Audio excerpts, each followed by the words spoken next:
in the context of a relationship, you have to pick your battles on some things. Obviously, if there's something that's a deal breaker, I need to point that out to you right away. But I also have to choose my battles. And I mean, I think that I'm a little bit more collaborative in terms of, hey, let's talk about this, let's build, let's grow together, let me aid in that process by being available for communication. Yeah. And I'm not an arguer, this is well documented. I'm not going to argue with anybody, but it is necessary, to your point, that there are times when you have to say, that's not acceptable, or I have to say, that's not acceptable, and I'm more than willing to do that. I'm just careful about picking my battles. Every little thing is not going to be a knockdown, drag. Certainly pick your poison.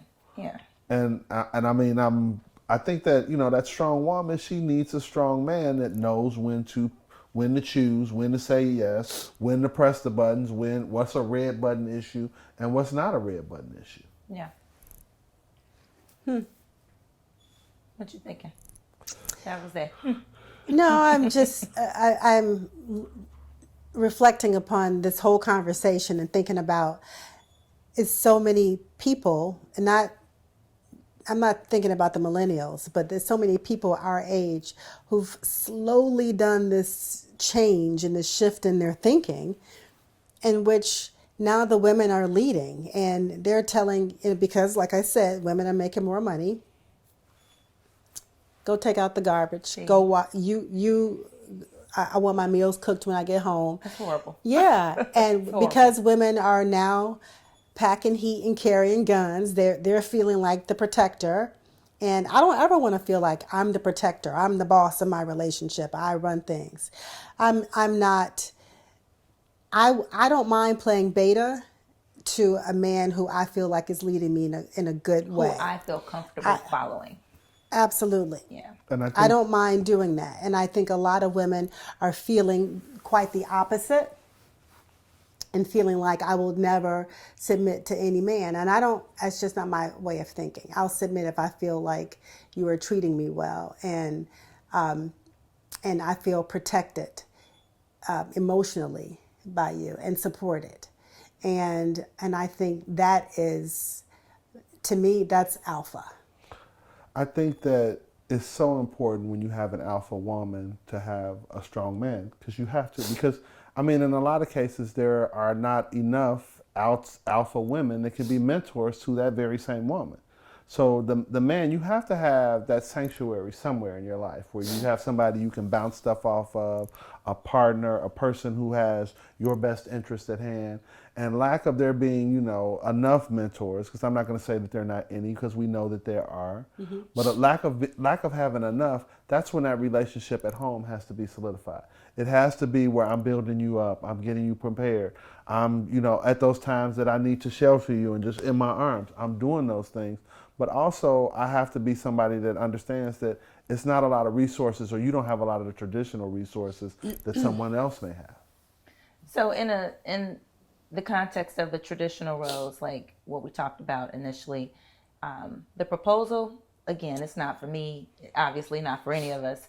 I understand it though, if it's for the reason of trying to figure out, is this relationship ever going to go where I want it to go? I get that part. But if it is a traditional switch within the whole relationship, yeah, I can't sign on to that. But let me ask you this. If a woman proposes to a man and he accepts and they're married, do you think that the man has always kept that in the back of his head? Like, I didn't come after you, came after me. Because I know two men who got married because their women or their wives or their girlfriends at the time were pregnant.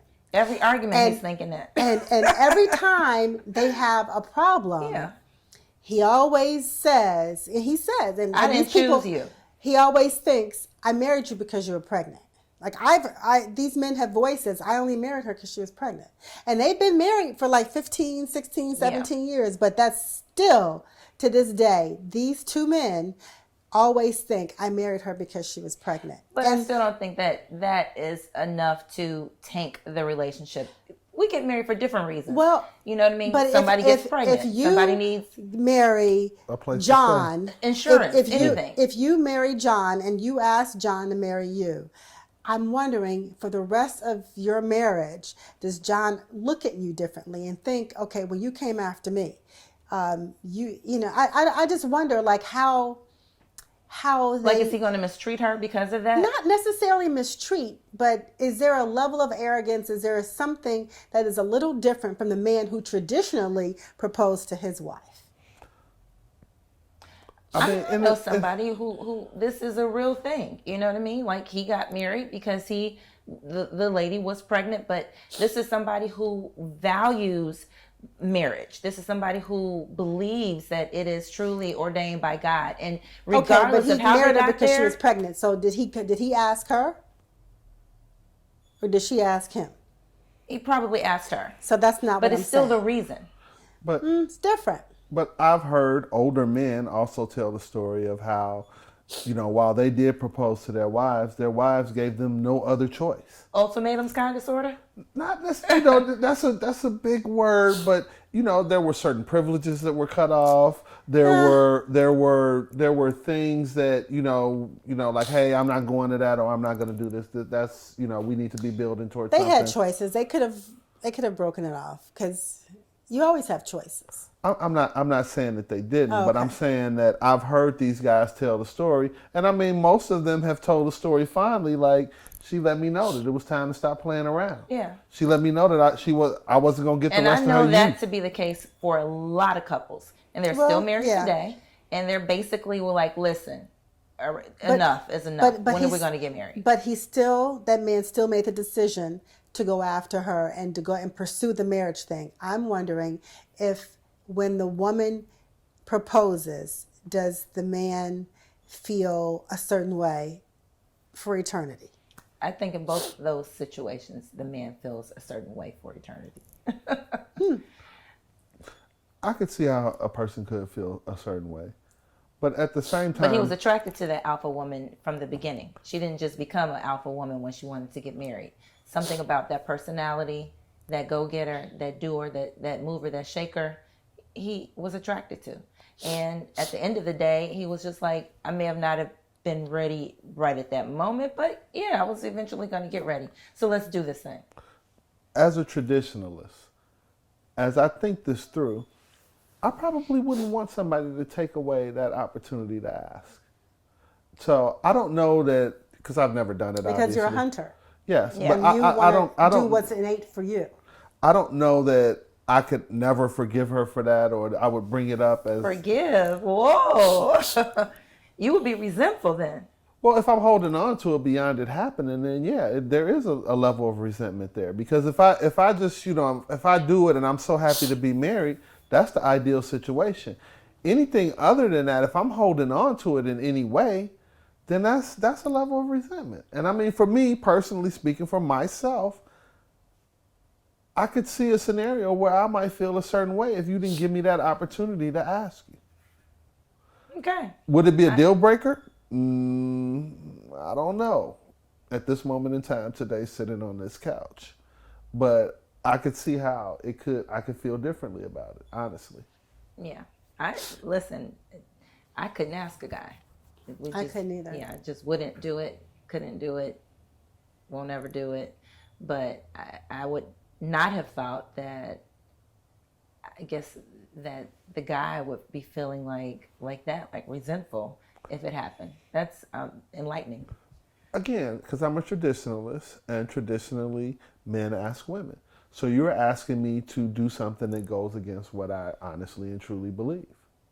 And then I think that, when a woman meets a man in a bar and she sends a drink over to him, and then she asks him out, and if she asks him to, and they date, and then she's paying for the meals all the time, because I'm not saying that men should pay all the time. I certainly think that women should, if they're in a relationship, baby, I'll get it this time. Mm-hmm. But let's say 80% of the time she's paying for everything. She asks him to marry her. They get married. I'm wondering then, is the scope of their relationship different? Like when I'm at my man's house and he's working in his office, I'm going to make him something to eat and take it to him, because he hasn't moved from that spot. and I need to take it to him. But if I were the pursuer, if that was my personality, would I do that? Would I just be like, get something to eat for yourself? I'm going to the gym. That's such a selfish person. But okay. I do know of a person who is a male, and he's married to his female wife, and she makes considerably more money than him. Okay. And so within that, when they go out, she's not always the one to pick up the tab, even though it's her money. She has either put money into his account or use the card that he's using the card that she's going to pay, and she doesn't emasculate him in that way. And I like that. And there's there's no and I think that knowing the guy like I do, I think it would emasculate him. Right. And she was like, "Oh, baby, I got that. Right. Sit down. Right. Bring the car around." So she doesn't do those things, and they have what I think to be good communication, and she just sort of pays for the stuff, but she allows him to be, to have that feeling as though it's. So that's what I'm saying. I think that changing the scope of the relationship from the beginning, to the woman being the pursuer, the woman being the hunter, is emasculating. And I'm wondering, does that change the whole relationship, the whole marriage for eternity, or do the roles eventually turn? I don't know. I was just throwing the question out there. I would hope it wouldn't, but I don't can see know. that it could. Yeah, I think right? it has a lot to do with what you saw probably growing up, how grounded and centered you are as a person, and it just speaks to who you are today. Right. Because you could easily go left and ruin the relationship and ruin the man. Damn, you can't just be pimping the man around like that. And they've been through this couple that I'm referring to. They've been through a lot together, and I mean, at one time, she actually worked for him. Oh. And so now and when I say considerably, I'm talking 3-4 times what he makes. Okay. And he's high powered, but she's super high powered. Behind every great person, there's a great spouse. Whether you want to put woman or man in those. That's right. Front. I agree. In latter roles, but whatever. I think that the dynamic can be either way, and it can still be dynamic. I think doesn't so. Have to. But I think that in the case of men, it's so much that's just ingrained in us. And I mean, I'm not a woman, so obviously I'm hearing things today from two beautiful women that are like, "Hey, no, I want you to be the man.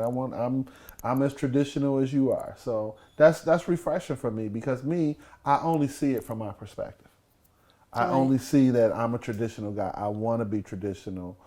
And now I'm getting affirmation that, no, I want you to be traditional. I want you to do those things. I will say this, for women like myself and like Kim, we are the bosses in so many aspects of our lives that we have to make things happen. We have to meet deadlines. We have to make magic.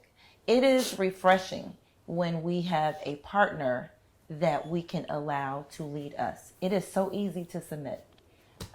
It is I agree, very 100%. comfortable, safe, enjoyable, Space hot and to be steamy in. place Yes. to be. It is. To reside. I totally. When you have that. Yes. Do you also think that because it's such a great place to be in, and when you trust somebody to do that, when they let you down, it's equally as frustrating? Yes. Yes. Because you've relinquished all your control. Yes. Because to be in that space, it lends itself to a certain vulnerability. Yes. And so when that person lets you down, it's kind of like that Pac-Man sound. Ooh. It's true. So, and then you just feel very deflated, and you can never get that back. And that was my next question. I think you can get it back. You could get it back, but it takes work. It takes work. So yeah, it does. So let me just recant that. You can get it back, but it takes work, and it takes work on both ends. Okay. So, and there is accountability that comes into play. I'm mature enough and old enough to realize that nobody's perfect. I do have to remind myself, of course, in life in general, You know what I mean? When you want perfection. Well, we are, but okay. Okay, that's a secret. No. But nobody is perfect. Nobody is perfect. Let me give you the phrase that I use for everybody else. Jesus was the last one that was perfect. Yes. Everybody else kept him with a job. Kept him with a job. But so forgiveness is important. Being able to, if you forgive somebody for something, you can't keep using it against them. You can't keep using the past and weaponizing the future with it. You can't do it. It's not healthy. Right. And if you want to be in whatever relationship this is, marriage, dating, you have got to be mature enough to say, okay, you apologize. I've accepted. Let's move on. And you hope that it doesn't. Are we sticking to the topic? Right. Traditional roles. Traditional roles, but it's uncharted territory. I mean, we talked about mentorship and those sort of things earlier, but not having because this is all new. This is not something we grew up doing. Traditional roles. I mean, men that were in non-traditional roles were made to feel very uncomfortable. And now, as we go older, it's something that we definitely need to talk about. We definitely need to have a better understanding of. And I mean, you two are two high-powered women, so it's not a situation where it's like, man. I mean, if you meet somebody that you really like and they're not necessarily at your station, could you allow somebody to be a stay-at-home husband? I mean, I could. I couldn't even think about that because Did usually you give me the finger? Hold up. It was. He did do that. Wait a minute. It wasn't the other thing. It was the. I think stay-at-home husbands are usually stay-at-home husbands because you have children. So because I'm an empty nester, because I don't have small kids, I couldn't even fathom that. So in my life now, I just want to be with one person, travel, and live out my golden years on an MF beach. That's what I want to do. Your turn. No, I'm done. I love that idea though. Living on the beach under the sun, for me playing golf with my person who I trust, who can lead me. That's everything. That's my piece right there. That's my piece. Okay.